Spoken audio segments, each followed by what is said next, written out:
Welcome to this interview. This is going to be the first interview in English in el canal de Chulada. Welcome to everybody that speaks English. If you don't speak English, so bye-bye. My guest today is a guest. Is a guest of our business. We have apartments for rent, and one of our guests is this person in front of me. It's called Ronald.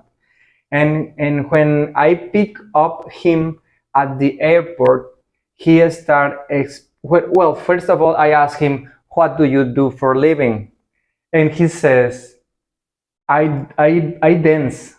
And I say, how come you dance? And he started explaining me what he's going to explain me.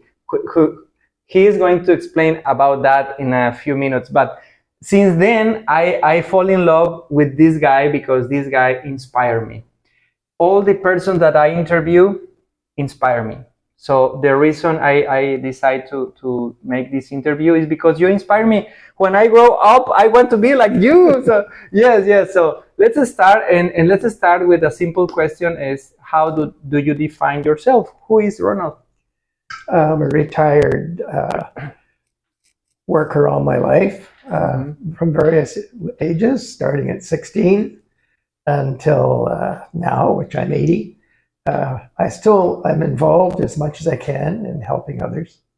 So work never stops, just like education never stops. So I've continued to study. Even in my 70s, I learned different languages, travel. So I pick up a lot of information, and it continues to go in my head. It never stops. So you stop learning at 70, or never stop. Never stop. No. So when I proposed to him the topic of the interview, I said to myself, I must focus on the habits, because, by example, he recommended me to install Sudoku, and I already installed it. I already start playing because he's very the contrary of Alzheimer, I think, is alert. You are very alert, you are very fluid in your mind. And one of the tips he gave me is to install Sudoku, because Sudoku makes your brain to work a lot, because it's hard to do Sudoku. So let's talk about the habits. What are your habits in a normal day? What are your habits? First of all, I try and get a full 8 hours of sleep. Okay. That's important. Having good rest, hopefully without pain. And then what you do is you then have food of whatever description, depending on your country, that is nourishment, but not necessarily fattening. Try to keep it to the point where it's nutritious. The next thing would be to have a long walk. Okay. For most people who are my age, there's not enough walking or exercise in the habits. And for me, exercise is very important. I'm no longer able to play sports as much as I would love to. So I'd say that long walks, and ones with increased pace, nothing to do with sedentary walking, something with activity. And another reason why I do dancing is because it's active. Mm-hmm. Okay. Let's start talking about dancing. Why you start dancing, and how this passion start, because you are passionate about dancing. I think it started as being part of a group of people in a gymnasium who decided that they wanted to do some sort of group exercise. And one of the exercises originally was to put on music and do different dance steps from a leader at the front of the room. That comes in various names, but what it was is we were listening to Latino music. So it became known that we all like that Latino. So the group leader decided to invite a salsa teacher, and that began all of us to... In Canada? In Canada, yes. And it was in, no, it wasn't actually, it was in Bali, it was in Indonesia. And from that, we became a group of dancers in a dining room setting where we listened to the music, and they made a space for us. And about 8 couples decided they were going to start to do salsa dancing as part of the entertainment for the diners, people in the restaurant. So we ended up with quite a few times we went out, and then we continued to get better teachers until we had a real group of salsa dancers. And then it became, let's learn other dances. So, and we were talking a group of people who were in their 50s and 60s at that time. And so it wasn't a young group. It wasn't necessarily young, but the people who love dancing salsa are mostly in their 30s and 40s. So that's where I started. And that start in your case at 60? 60 to 65, yes. So 15 years ago, more or less, yes. 20 yes. to 15 years ago. Yes. And you were telling me that now you find couples that are in the same experience as you, that are around 40s.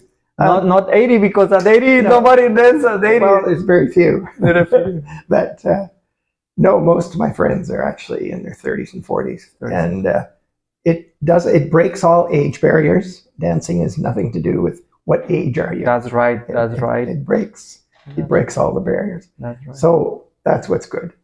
And you can do it in any country.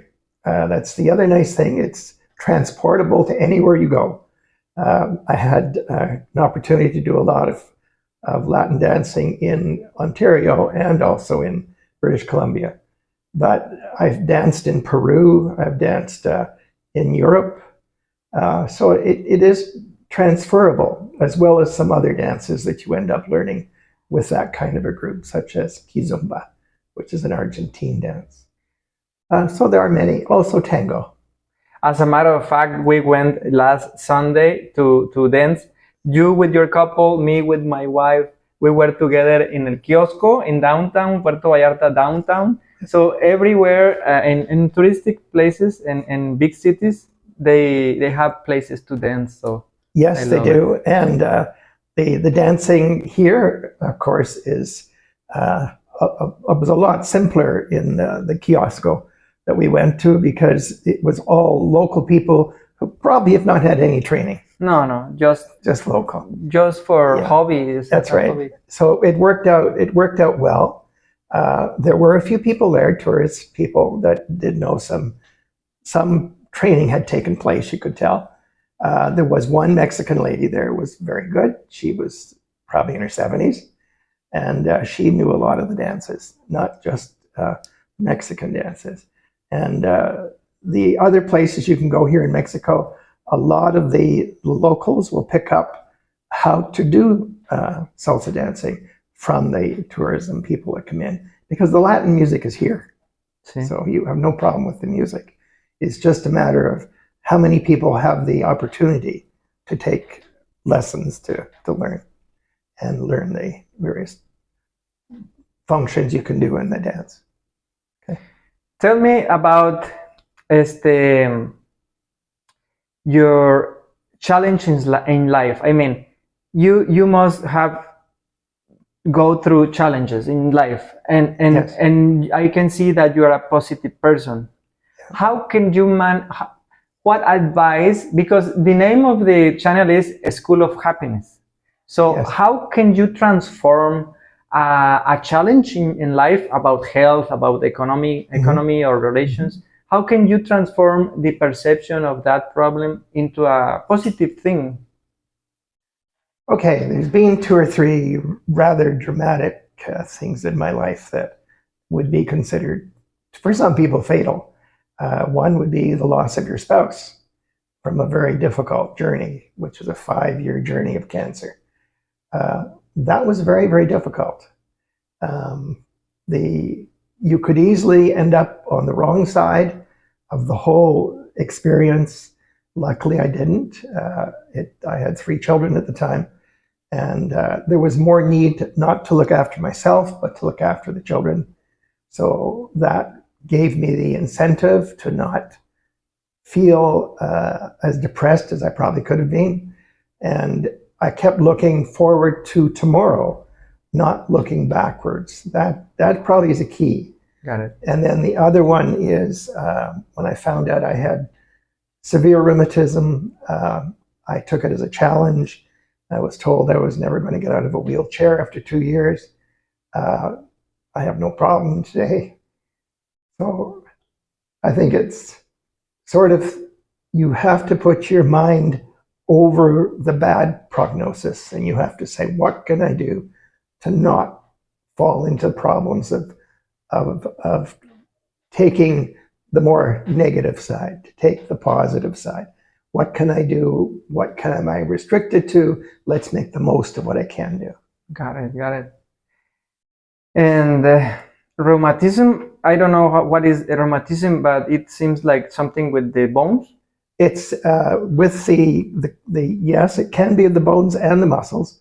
What it is, it's actually debilitating in joints. And the joint can actually get to the point that it actually deteriorates the bone, and it also eradicates and eliminates some of the cartilages between the bones, which is very, very painful if it's bone on bone. Yes, of course. So of course. This is one of the areas where, and it's also in the joints of the, normally in my case, it's in the hands and in the hips, but it can be almost any joint. And relaxation, rest, but not sedentary rest that's good as far as sleep, but you need to keep the motion going, even though it's painful. Wow. And because you have to keep things going. And I don't know what kind of suggestions the doctor gave it to you, but one of the suggestions of my doctor, because I have the same thing with my knees, he explained me that I don't have cartilagus, cartilage. Yes. I don't know how to say it in English. Yeah, cartilage. I don't have, and bone with bone, and I know what you said, what you mean. It hurt a lot. So the recommendation for me was, he asked me, what kind of a sport do you do? And I said, in that time I was playing tennis a lot, like 4 times a week, and in a tournament of 3 hours on Friday. So it was a lot of pain in my knees. So he said, quit. So let's talk about this thing. I'm 46. Yeah. I'm starting changing my sports.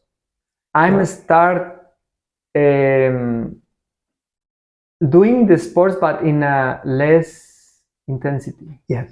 Yeah. So tell me about how, in your experience, how was that process about letting go things that you cannot do anymore, and or maybe you can do it, but in a more less intensive way. Yeah.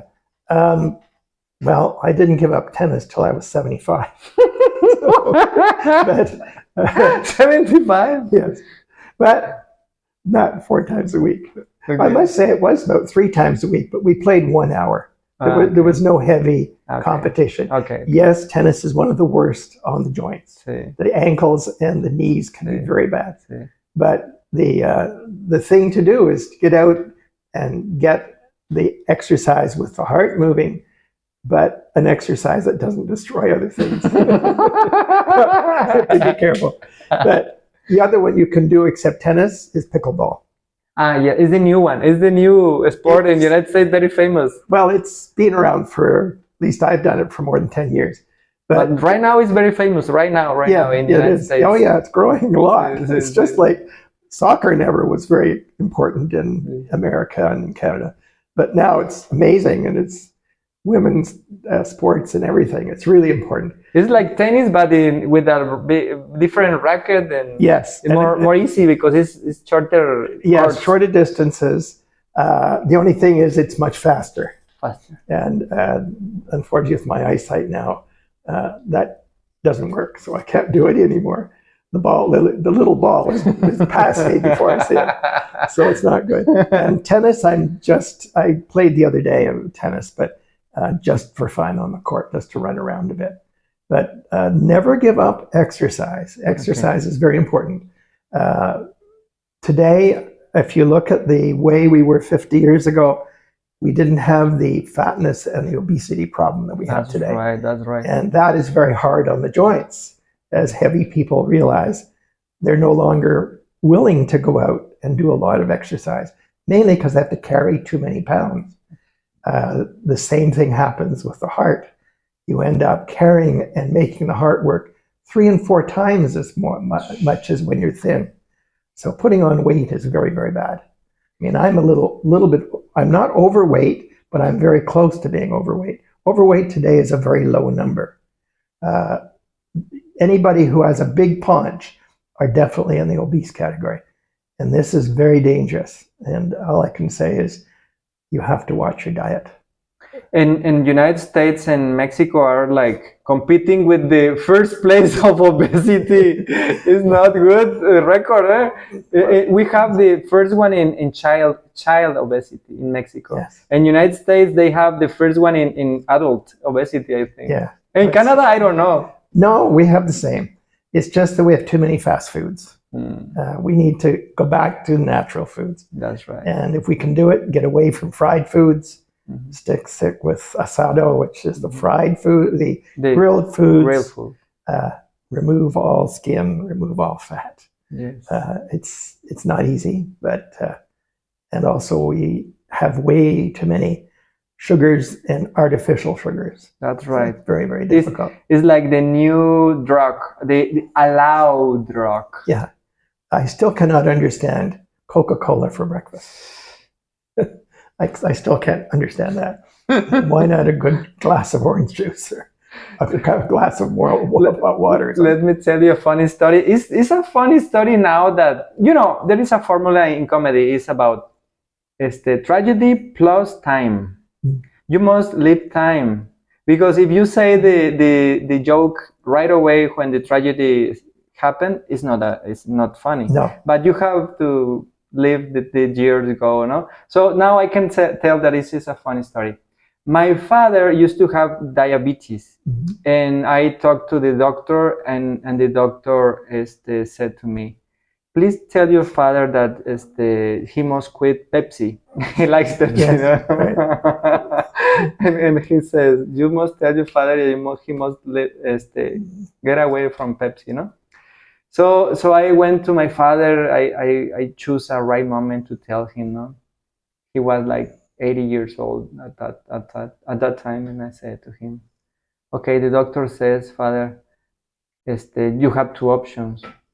You can live longer if you quit Pepsi, or you live less years with Pepsi. What do you choose?" And he goes like this. Pepsi. They get down.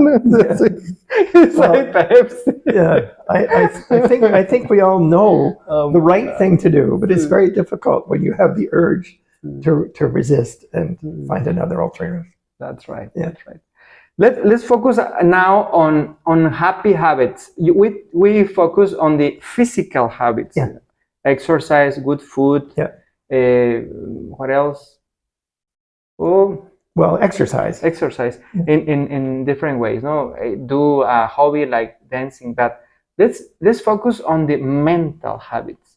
How do you manage to, because you were an entrepreneur, you were a father, you were a spouse, you were a lot of roles, and in all of those you must have a good mental set in order to have good results. So yes. What habits do you suggest to the people of this channel of happy habits? Habits of being happy. Find the people who can entertain you.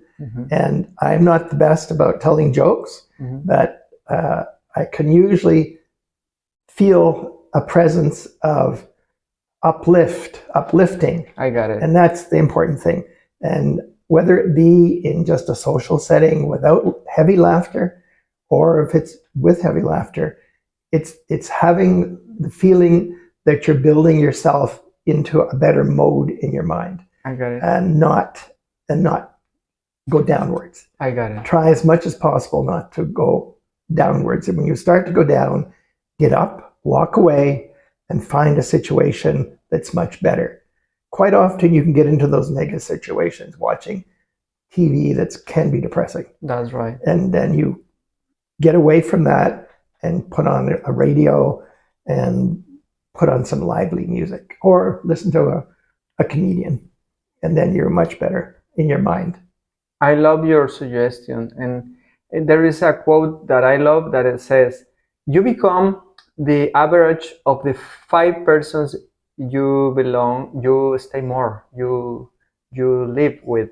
Yeah. You must just analyze which are those 5 persons that are in touch with you more often, and you are the average of those persons. That's true. It's amazing. It's who you associate with will depend on how you develop. Yes, that's true. I mean, we have, unfortunately, situations when we're young that we have no choice with the choice of teachers that we have. Not all teachers are happy people. Mm-hmm. And if you have a situation like that, any way you can find an alternative way to get the education that is in that field that that teacher's holding you back on would be to go out and find another person that can help you there. Because those people are the people who form your character when you're up till about 12 years old. So it's very important that you get the right teachers. That's correct. Yeah. That's correct. Yeah. And then when you hit teenage, parents don't have much influence once you're a teenager. It's always your peer group. Right. Your peer group is very important, not to get into the wrong peer group. And guiding teenagers, as most parents find out, it's very difficult, but you just got to hope that when you enter a lot of sports with your children, that they find That's right. a better group of community than the people who hang out at the mall or in the communities where they shouldn't be. So that would be much better. Sports is a happy thing to do. That's right. Walking the mall, looking for trouble is not a happy thing to do. So these are the sort of things. And then you develop a whole relationship with a soulmate, a partner. This is where that all changes as well. And that choice is also extremely important. Now that you tell about couples, let's focus on couples because couples are quite a top topic here. What are your habits of happy couples? Because you are part of that couple. You are 50% of that couple. So, yeah. So how do you manage your habits in the relationship with a marriage, in a marriage? Yeah. Okay. A marriage relationship is a bonding that can be, I see my children, because I'm now older and see them in their marriages. My marriages have been very happy, except for one situation. But I've had many happy relationships with a partner. But the biggest thing I see is you can also have a happy marriage where both parents or both people still have independent lives. And quite often that's important. Nice. Yeah, because sometimes it's a little too much if you don't have a freedom to find a group of, let's say, the ladies find their group of ladies and the men maybe a sports group that they can watch football games with or hockey games in the case of Canadians. That is important. Now, sometimes husband and wife enjoy sports as well. But it's normal you would find them probably in their own groups. There's always time. You have to spend time and educate and train your children as well, which can be a joint thing, and you must learn how to parent together. That's another strong thing you have to do. I love your suggestion, and I agree with that. There is a famous book written by John Gray, I think, is men are from Mars and women are from Venus. Yeah. And in that book, one of the chapters says that the men must have a manscape. That's right. That's exactly what you have just said. It's a place where you can do your hobbies, your independent thing with your friends or alone. It doesn't matter, but you must have your own manscape. So I have my manscape in the bottom. My office is there. So I think one of the keys of success, happy couple, successful marriage is to have their own activities by themselves. My wife likes to go with her friend and have a dinner with her friend. Mm-hmm. And I have my meditation group, and she doesn't like to meditate, but she respects my That's hobby. right. That's My right. hobby is meditate. Yeah. Her hobby is another thing, and I respect that. So I love what you have just said, and about find things to do together. Yeah. And children is one of those things that you have to. That's right. Yeah. What other things you enjoy together with your couples? Normally, we would enjoy when we were younger would be to have picnics, Mm-hmm. going away beside a lake or beach in the case here, just to get away Nice. and not be in the home environment all the time. Nice. And that would be an easy one. Sometimes when you're older and the children are able to do their own things, in some cases they're not quite married, or maybe they're married, you now have a lot of free time. And this is a very dangerous time in a relationship. Tell me about that. I want to know about that. That's very important time, because you're now independent of most of your things you have to do for your children because they're grown up. That's right. And now you're in a position where your relationship with your spouse, although it's been strong for many years, this is often a time when this is can be a very difficult one. Okay. And you should be trying to find either a stronger relationship in the same way, or develop a little bit different arrangement with your wife, so that you have now growing together in a better way or in a stronger way. Because when you're both free like that, it often can provide distractions from the outside.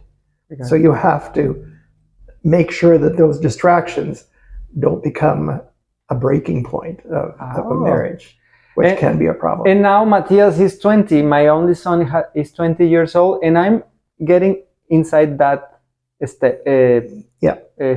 Yeah. And what we were going to do tomorrow, by example, is going to a beach club that is going that way in a boat, like 1 hour, and just be by yourself, enjoy this wonderful nature. So we're going to find ways to get together and have fun together, because weekends are for us. And maybe in the middle of the week, we only have time together in the lunch and in the night. But the rest of the day, we do our things. Yep. So we must find things to do together on weekends. That's right. What are we going to do? And it's important, because quite often you are at a point you have to find new activities. The children are no longer taking your time. That's right. So now you have many hours of each day that are now freed up. And now you've got to now turn that into something that you both can enjoy or both respect. That's right. Because it's important that you don't find outside activities that are negative to the relationship. Right. You say wonderful thing. You both respect or you both enjoy. Yeah. That's right. When you respect, you allow the other person to do that activity, but things that don't affect the relationship. Yeah. That's an amazing short way and a wise way to say something very big. I love it. Yeah. I love it. He's wise. That's why I love him. Okay, let's talk about financial freedom. I know that you have enterprise, etc. I don't want to focus exactly on what you have done, but you must know financial habits for prosperity. Tell me financial habits for prosperity. I think I'd say it correct. I'm not sure. Okay, I know what you're trying to say. Ernesto, I think the big thing I'll start with saying about financial, money is not an important ingredient in relationships. It can make big problems if it's not used properly. But the biggest thing to find is that you've raised your children as best as you can. You develop some sort of a basis of figuring out how your future will be able to be lived without stress from financial burden. Mm-hmm. And I would say that one of the things that you can always try and do is find out how you can save a portion of what you make every week, every month, however you get paid. Not all of it goes to be spent in the week. And that is very difficult for people who are living week to week. But even a little bit put away, you'll be amazed if you even take a few dollars and put it away every week, how much it can grow. But the basis is that it's a form of security. And if we live week to week and spend everything, you've got no security. And security can be a big force to break happiness, to break relationships, because it's in constant stress. So always try and put something away as a security device, because it'll help in the case of an emergency medically. That's right. Emergency, one of the children is homeless at a time. Sometimes that happens. There's various things where this little reserve can come in handy. I hate when I read the percentages of people to see that they cannot live, 45% of the people in the United States cannot live more than 1 week if they lose their job without looking for financial assistance of some form. For 2 weeks. Maybe in Mexico that percentage is more. It could be. And in the States, it's something like 80% if it's more than 2 weeks. Wow. These are scaring percentages, and they're scaring numbers. It means that we're living to the full every week without putting anything away. And that is dangerous. And so I know people say they don't have enough money, but it's a matter of how you manage and budget your money that's important. And I've done that all my life, is to put money away. Let's talk about percentages. How much of the total income you save? When I was young, it was 10%. 10%? Yeah, because at that point I had a family, I had a mortgage, I had everything. Expenses. So, there's things there, but the thing was to put 10% away. Now a lot of people think 10% is a lot, so you have to adjust compared to your means. Mm-hmm. The thing though is that 10% was very lucky. I started doing that as soon as I got out of college. I was debt free from my mortgage at the age of 42. Nice. And that's not often you hear that. No. Even at 60, people are still paying mortgages. Now, today, the way the market economy has gone for housing, my children have homes and they're fully paid for and they're 50. Nice. But I have grandchildren, 7 grandchildren, that I fear greatly that they will never own a house.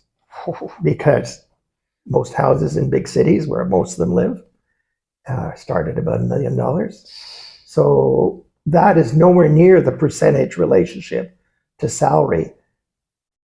Numbers of years of salary it would be to own a house when I grew up. Wow. Today it's like 20 years of full salary to have a house. So this is now impossible. Wow. Whereas when I grew up, it was a year's salary would buy a house. And that was manageable. And when I first started my marriage, it only took one income to support a house and a family. Now it takes 2 and you have to rent. So it's very difficult today. No. I don't know if it's the topic today, but I will say it anyway. I was amazed about.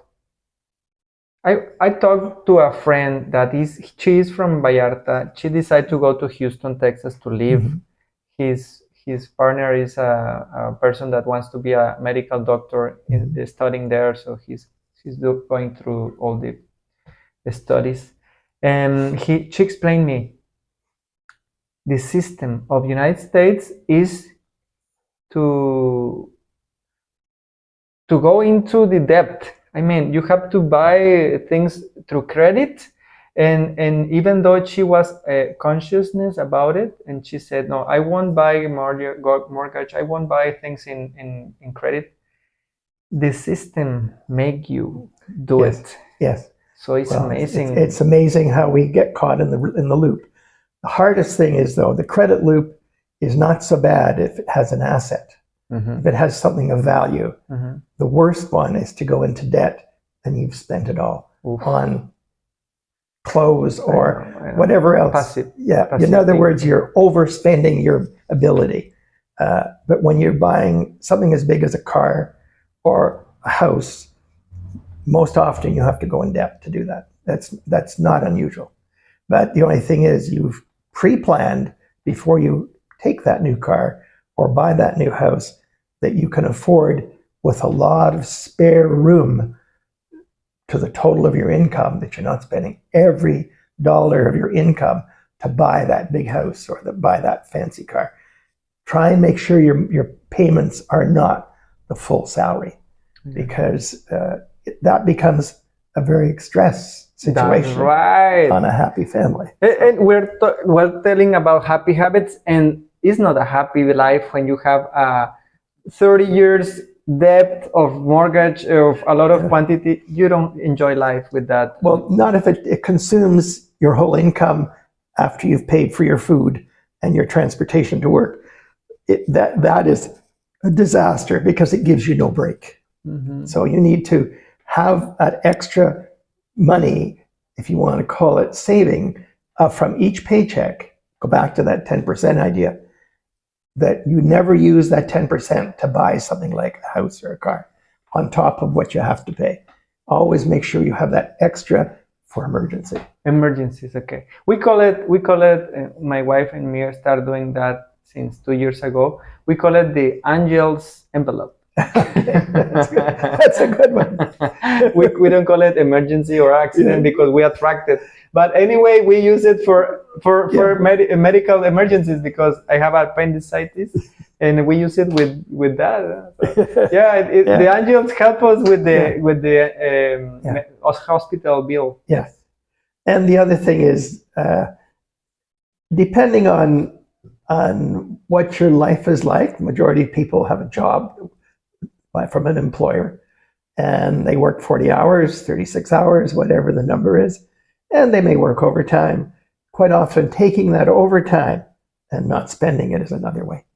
Or finding a second job. In many cases, you need to find a second job, not one that takes another 40 hours, but a job that may take up to 20 hours. 60 hours is manageable in a person's life, that as long as they operate their life in a balanced way.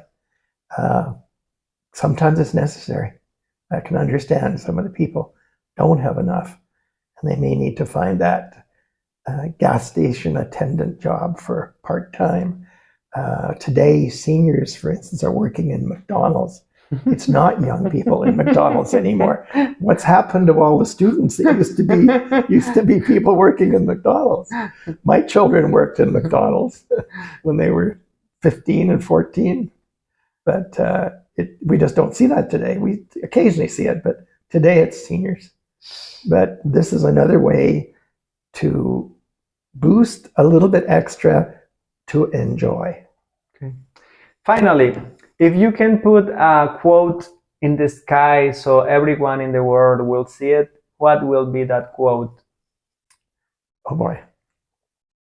I would say, respect others as you would want them to respect you. Oh, I love it. I love it. I love it. It's wise and it's powerful, that quote. I love it. So anything you want to say? Maybe this video will see it your children, your grandchildren, maybe.